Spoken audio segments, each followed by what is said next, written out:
오늘도 하나님께서 저와 여러분을 주시는 말씀은 이사야서 9장 1절 이하의 말씀을 통하여 메시아의 탄생을 보라 하신다는 말씀의 제목으로 하나님의 말씀이 선포될 때에 하나님의 계획, 하나님의 목적, 하나님의 뜻이 잘 들려져서 그 말씀에 순종할 때 주시는 참복을 마음껏 누리시는 저와 여러분 되기를 주의 이름으로 축원합니다. 방금 읽은 우리 본문의 말씀은 이사야서 속에 들어있는 정기 이사야 1장부터 39장까지 들어있는 6단락의 메시아 오실 것을 예언하는 그런 단락들이 들어있는데 두 번째 단락입니다. 그래서 지난번에 우리 봤던 것은 메시아의 잉태, 그 앞에 6장에서는 이사야가 소명을 받는 장면, 소명을 받는데 소명을 받을 때 보통 사람처럼 그렇게 받지 않았다.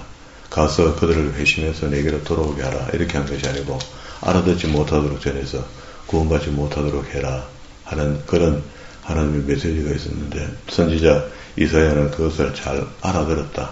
그게 하나님의 마음을 잘 이해했다. 그리고 이제 7장에 와서 메시아의 잉태가 있었습니다. 이 잉태 속에서 지난 시간에 우리 보지 못했던 8장에 보면은요, 마할 살랄 하스바서의 징조를 보여주는데 이것도 역시 아이가 태어나서 어떤 일정 기간 엄마 아빠 할 수 있는 그런 기간이 되거든. 그리고 앞에서 그 이야기를 임마누엘을 묘사해서 하나님 우리와 함께 하신다는 말씀을 통해서 처녀가 잉태할 것이고 잉태한 아이가 우리와 함께 한다. 하나님은 보이시지 않잖아요. 육신의 모습을 우리에게 보여주시는 겁니다. 그래서 우리와 함께 하신다.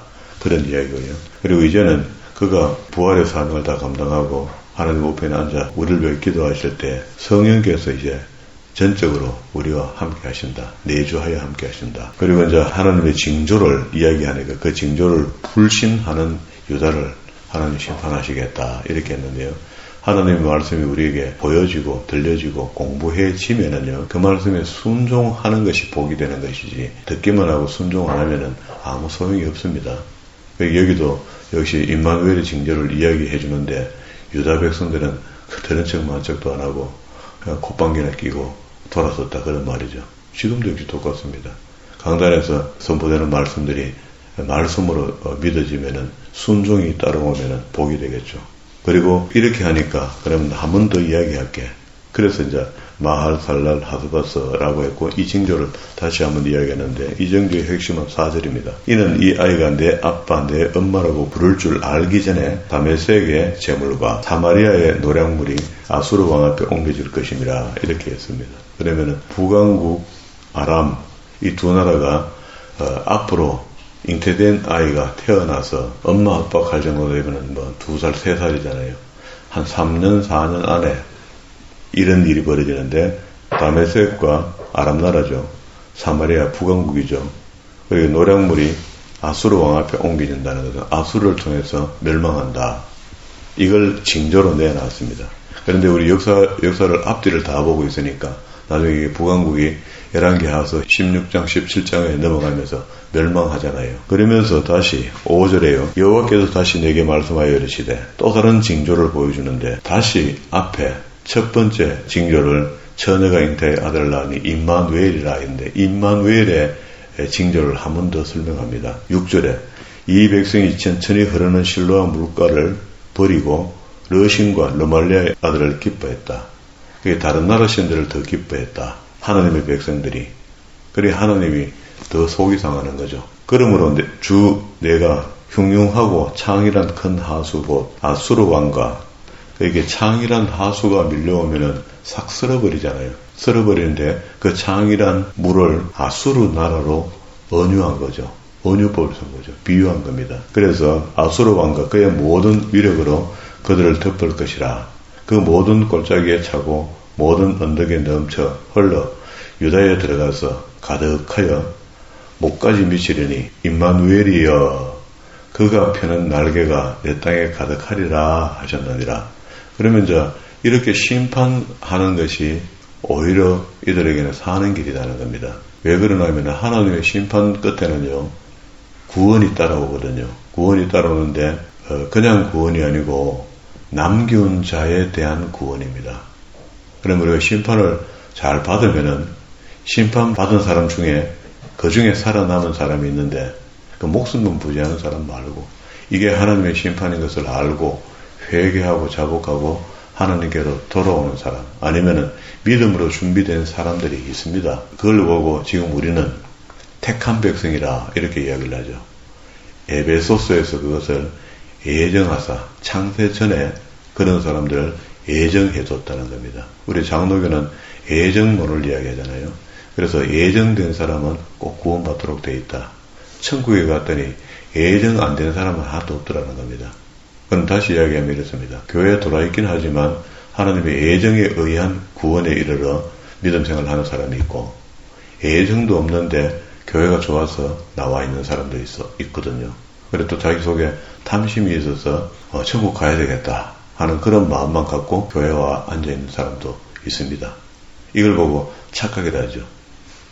착각해서 교회 들어온 사람이 있다는 거예요. 그걸 갖다가 주님께서 우리한테 충분히 이미 알게 하시죠. 신약에 와서 임마누엘 8절에 홀로 유다에 들어가서 가득하여 아수르 나라의 물이 창일했다는 말은 아수르 군대가 들어와서 이 말이 되게 미치려니 임마누엘이요. 그가 펴는 날개가 내 땅에 가득하리라 하셨나니라. 그런데도 불구하고 죽음 가운데 구원이 있다. 9절 너희 민족들이 함성을 질러 보아라. 그러나 끝내 패망하리라. 끝까지 힘써봐라 안 된다. 너희 먼 나라 백성들아 들을지니라. 너희 허리를 동이라.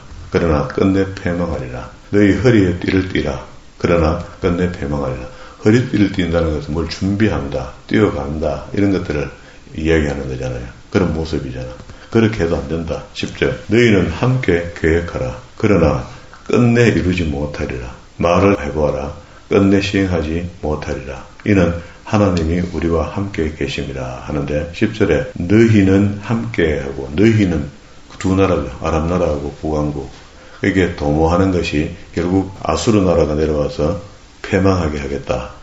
이게 결론입니다. 그러니까 임마누엘의 징조는 하나님이 보호하시는데도 불구하고 그걸 믿지 않으니까 그 징조를 다시 한번 확실하게 그러면은 7장 10절부터 16절까지 임마누엘의 징조를 설명했는데 그게 두 나라가 와서 너희를 괴롭힐 것이다. 두 나라가 남왕국을 침략하니까 그 두 나라가 아수르 나라가 와서 멸망시킬 것이다. 라는 이야기를 이렇게 한 겁니다. 그리고 난 뒤에 11절부터 22절까지는요. 8장에 여호와께서 강한 손으로 내게 알려주시고 이 백성의 길로 가지 말 것을 내게 깨우쳐 이르시되 이제 하나님이 이사야 선지자에게 이런 상황을 보는 이사야가 마음이 얼마나 혼돈하겠어요. 하나님의 백성들이 멸망한단 말이죠. 다시 이야기하면 아람 나라하고 북왕국이 손을 잡고 남왕국을 형제의 나라를 친다 하니 이것도 혼돈스럽잖아요.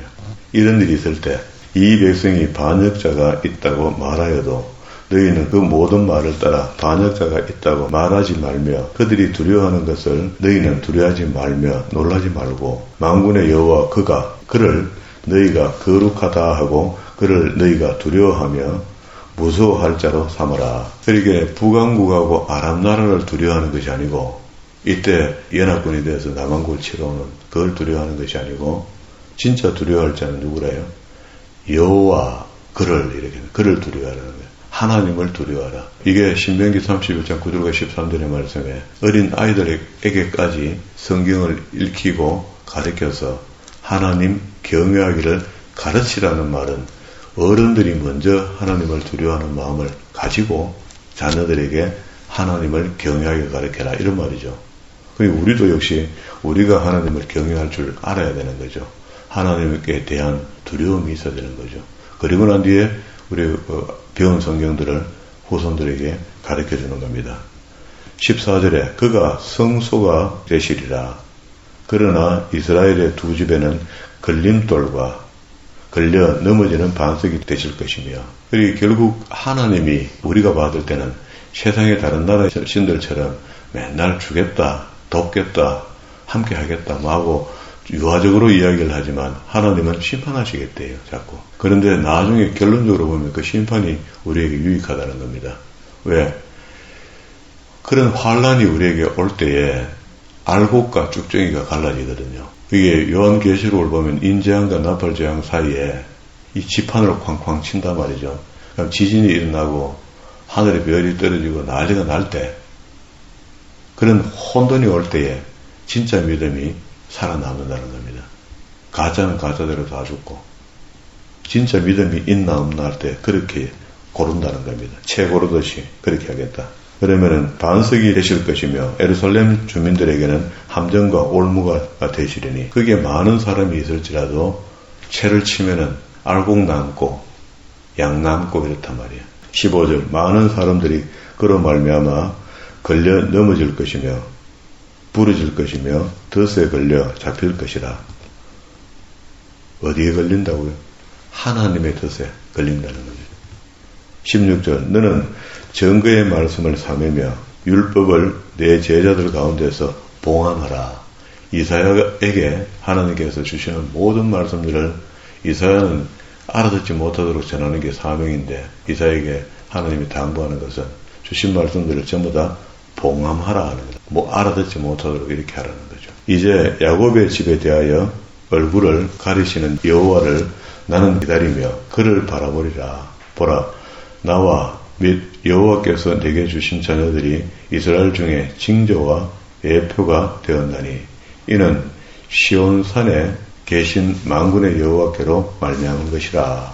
자 이렇게 했는데 결국 그가 오실 때 이스라엘 백성들이 하고 있는 일은요. 다시 우리가 지금 주님께서 교회에 자정하고 계신다 하는데도 교회가 하는 일이 어떤 건가? 19절에 어떤 사람이 너에게 말하기를 주절거리며 속살거리는 신접한 자와 마술사에게 물으라 하거든 백성이 자기 하나님께 구하여야 할 것이 아니냐 사한 자를 위하여 죽은 자에게 구하겠느냐 이렇게 말해라. 그러니까 지금 많은 사람들이 남원구 있는데도 불구하고 그 거룩한 땅이라 하는데 그곳에 사는 사람들이 마땅히 율법과 증거의 말씀을 따를지니 그들이 말하는 바가 이 말씀에 맞지 아니하면 그들은 정녕 아침빛을 보지 못하고 이 말이 틀리면 말이야. 하나님의 말씀이 틀리면은 거기 그럴 일이 없다는 거지. 이 땅으로 헤매며 공고하며 굶주릴 것이라. 그가 굶주릴 때에 격분하여 자기의 왕과 자기의 하나님을 저주할 것이며 위를 쳐다보구나. 그러니까 이스라엘 역사를 보면 늘 이렇죠. 그러니까 하나님을 등 뒤로 하고 우상을 따라가고 애국을 따라가고 주변의 나라 강대국을 따라가면서 도와달라 하고 이렇게 하죠. 땅을 굽어보아도 환난과 흑암과 고통의 흑암뿐이니라. 그들이 심한 흑암 가운데 쫓겨 들어가리라. 자 이렇게 이사야를 하는 일을 격려하면서 백성들에게 하나님의 말씀을 신뢰할 것을 얘기하거든요. 그러게 하나님의 말씀이 우리한테도 지금 오늘도 신뢰하라고 행하라고 주시는 말씀이잖아. 그런 말씀인데 오늘 본문의 말씀을 보니까 전에 고통받던 자에게 흑암이 없으리로다. 예적에는 여호와께서 서불론 땅과 납달리 땅을 멸치당하게 하시더니 후에는 해변길과 요단 저쪽 이방의 갈릴리를 영화롭게 했다. 이 갈릴리의 주님이 주력 사역장이거든요. 거기를 영화롭게 하셨다. 흑암에 행하던 백성이 큰 빛을 보고 그러니까 거기에 거니시는 갈릴리 해변가를 거니시는 주님을 큰 빛으로 묘사했습니다. 보고 사망에 그늘진 땅에 거주하던 자에게 빛이 되었다. 다 죽을 수밖에 없는 그들에게 진리의 빛을 비쳤다. 주께서 이 나라를 창성케 하시며 그 즐거움을 더하게 하셨으므로 추수하는 즐거움을 탈취물로 나눌 때에 즐거움같이 그들이 주 앞에서 즐거워하오니 이는 그들이 무겁게 맨 멍에와 그들의 어깨의 채찍과 그 압제자의 막대기를 주께서 꺾으시되 미디안의 날과 같이 그렇게 했다. 어지러이 싸우는 군인들의 신과 피 묻은 겉옷을 불에다 살라버리고 그렇게 전쟁이 필요 없게 만들겠다. 그런데 이건 누가 하느냐?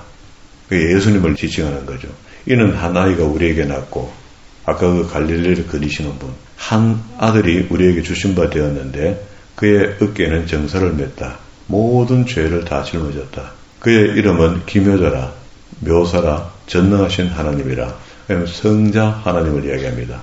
예수님을 지칭할 때는 기묘, 묘사 이런 언어를 쓰거든요. 하나님이라 영존하시는 아버지시라 평강의 왕이라 할 것입니다. 샬롬의 왕이다. 정사와 평강의 더함이 무궁하며 또 다윗의 왕자와 이게 거루터기 속에서 상수리나무하고 지난 시간에 우리 이야기했잖아요. 그게 잘라졌는데 나라는 망했는데 그 땅 속에 묻혀있는 뿌리하고 잘린 거루터기 있잖아요. 거루터기 옆에서 새 삭이나 올라온다. 그 올라오는 삭이 다윗의 집안이거든요.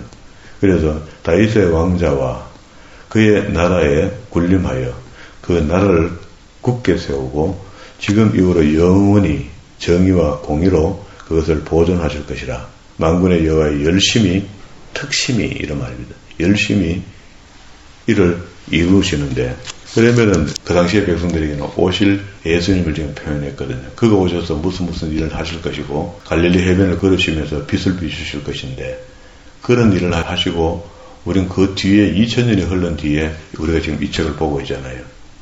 그 당시 사람들은 앞으로 지금 이사야 선지자이니까 여기서 한 600년이나 700년 뒤에 생겨날 일이거든요.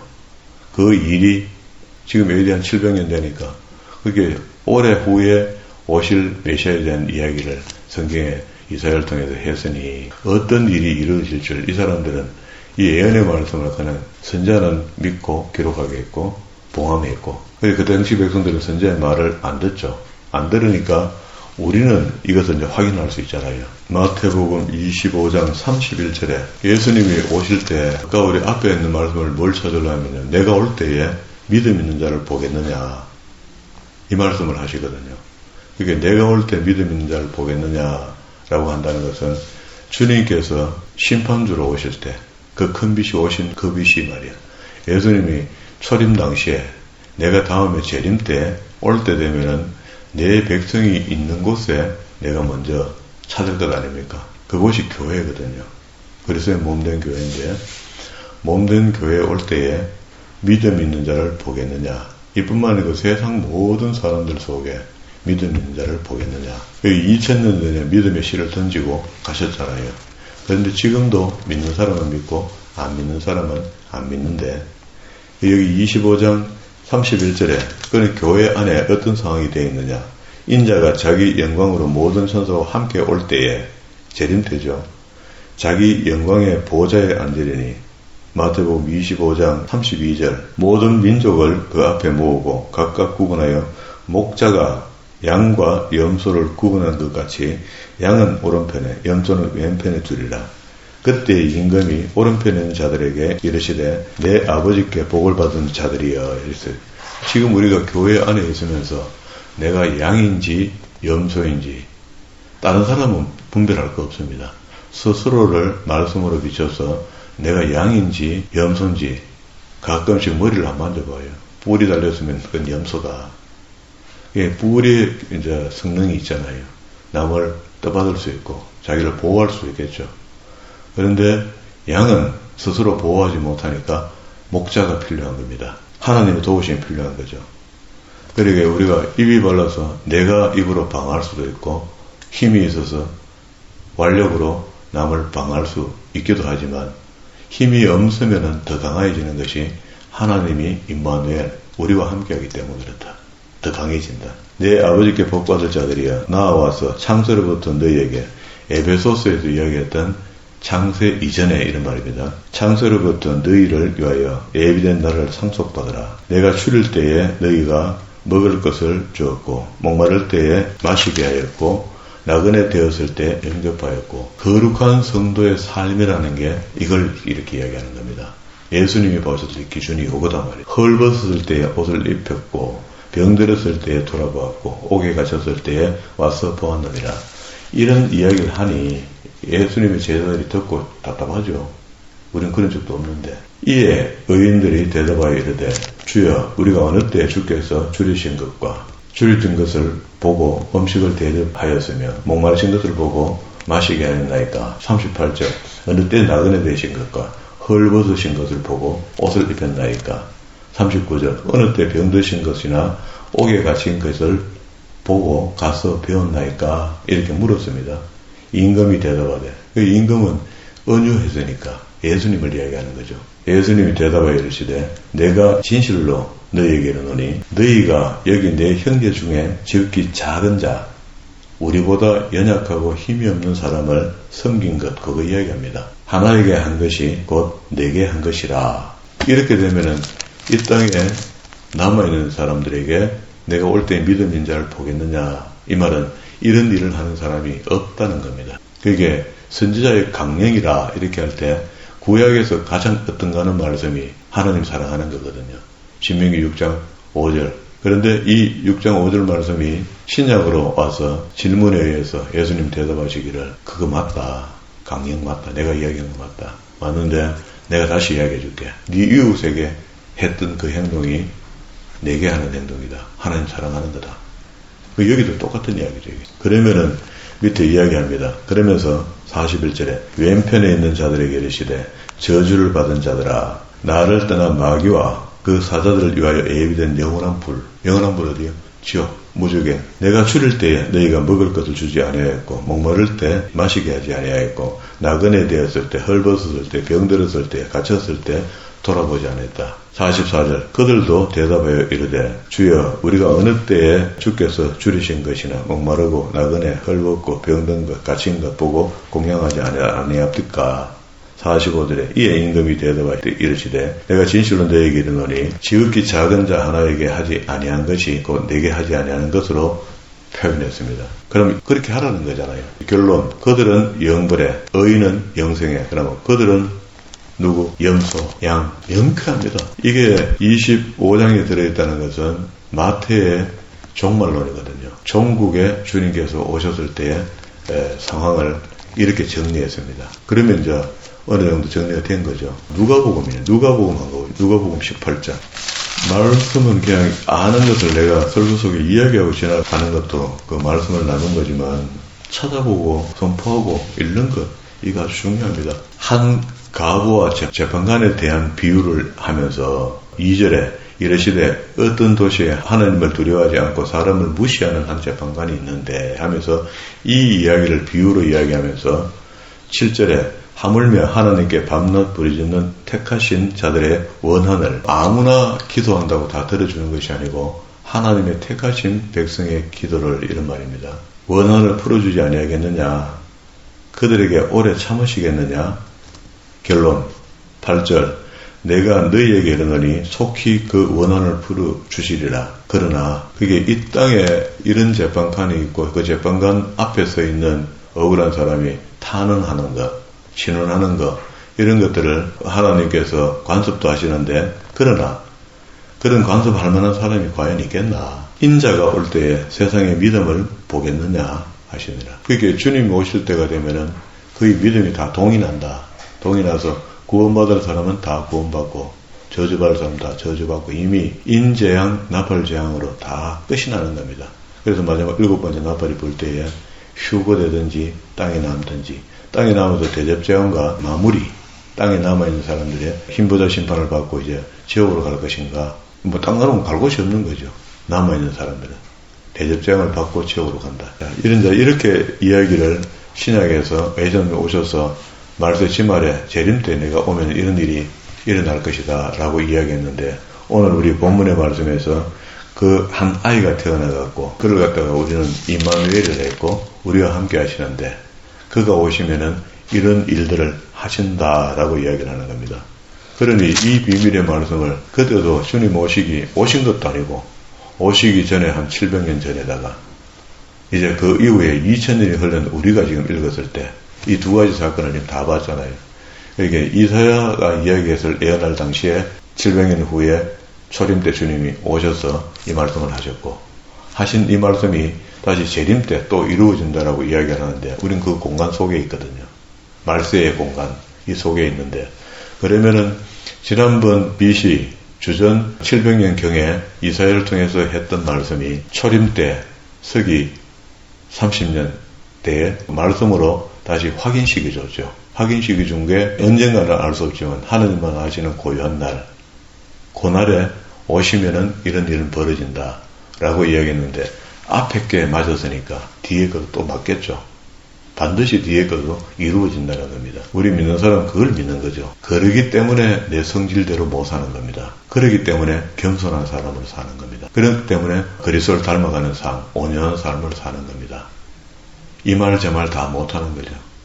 내가 사는 동안에 성령이 나를 지배한다는 것은 성령이 나에게 복을 주는 거 이것만 자꾸 바라지 말고 복도 주시지만 성령님의 신품을 그렇게 바이드로가 이야기한 대로 신의 성품에 참여하는 자가 되어서 하나님의 음성을 듣는다는 것은 하나님이 특별히 우리 내면 속에서 성령 하나님을 통해서 우리에게 이렇게 하라 저렇게 하라고 말씀하시지는 않을 겁니다. 우리 삶이 그의 삶과 그게 하나님의 삶, 하나님이 이 땅에 우리를 지배하시면서 사시는 삶과 부합되면은 하나가 되면은 어떻게 한다가 아니고 같이 되면은 그게 통일되면은 붙으면은 그냥 그 사람 속에서 나오는 게 인품까지 인품. 우리는 그걸 인품이라고 표현하죠. 사람에게 무르익어 나오는 어떤 느낌들이 벌써 다르다는 겁니다. 그게 성령의 사람이야. 그렇게 성령은 우리는 자꾸 뭘 표현하길 그렇게 예수님께 물었죠. 그 서기관들이 당시의 장로들이 기적을 좀 보여달라고. 그래서 이미 성경에 기록된 요나 선지자가 죽은 것처럼 고기 뱃속에 들어갔다가 3일 만에 살아나는 그 기적을 제메손 너희한테 내가 보여주는 것으로 기적은 그만하자. 그런 말이거든요. 그러면 우리가 지금 오늘 성령과 더불어 동행한다, 지배를 받는다 하는 어떤 수준까지 가려면은 결국 제가 고민하고 표현을 생각을 해보니 내려놓는 겁니다. 그렇다고 아무것도 하지 말고 가만히 있으라는 게 아니고 나를 내 마음속에 있는 여러 가지 범민, 욕심에 내려놓는 거야. 이렇게 내려놓으면은 하나님의 성령께서 그래 이제부터 내가 할게 하고 나를 지배하시는 겁니다. 내려놓지 않는 성도는 하나님의 지배를 받지 못합니다. 오늘 아침에 이사야 당시에 예언되었던 기묘자라 했고 묘사라 했고 전능하신 하나님, 영존하신 아버지, 평강의 왕이 나를 지배하도록 나를 내려놓는 그런 믿음의 사람들이 다 되기를 주의 이름으로